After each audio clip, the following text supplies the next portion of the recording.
The internet is huge. Millions of routers, hundreds of millions of links. We viewed it as something ideal. In reality, it's not ideal, and it's very heterogeneous. It is impossible, even in theory, to do any kind of global routing protocol of the entire internet. Therefore, we take a different approach.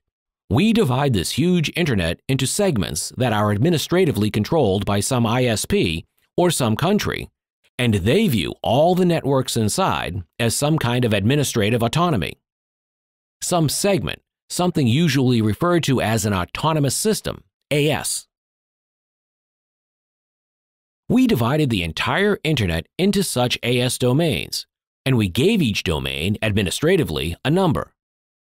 From this point on, we can see several thousand domains, or AS, and actually a routing's objective is to transfer a packet from a source to a destination, is based on us doing intra-AS routing and inter-AS routing. How does that work? First of all, we perform routing inside the AS and bring it to something we call border router or gateway router, which is located at the edge and is linked to another AS. Once we transferred it to the control of another AS, we get inter-AS routing, and it works until it reaches the destination's AS. Let's look at it. Every router receives information about inter-AS routing and intra-AS routing, and it connects it to a forwarding table. At the moment, its task is to send a packet to another AS, and it needs to think and execute an algorithm which leads it in an optimal way to the destination's AS. In order to do that, it will make routing decisions that include both inter-AS routing considerations as well as intra-AS routing considerations.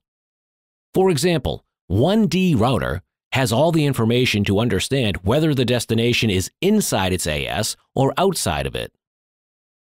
If it's inside, it will first perform inter-AS routing and provide the path.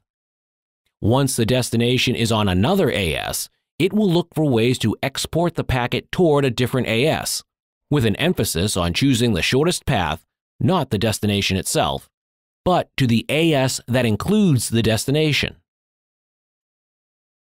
If we take a look at it, we have, for example, the autonomous system in AS1. The router in it received a datagram that it's supposed to go outside AS1. It has two options here. It can either forward it through AS3 or AS2, because those are the two AS it is connected to. Its routing decision will include whether to forward the packet through border router or gateway router 1C to AS3, or to forward the packet through border router 1B toward AS2. Therefore, AS1 should know which destination, which AS, are accessible via AS2, and which systems are accessible via AS3. If some destination, some AS, is accessible from both directions, then it will most likely use cost considerations.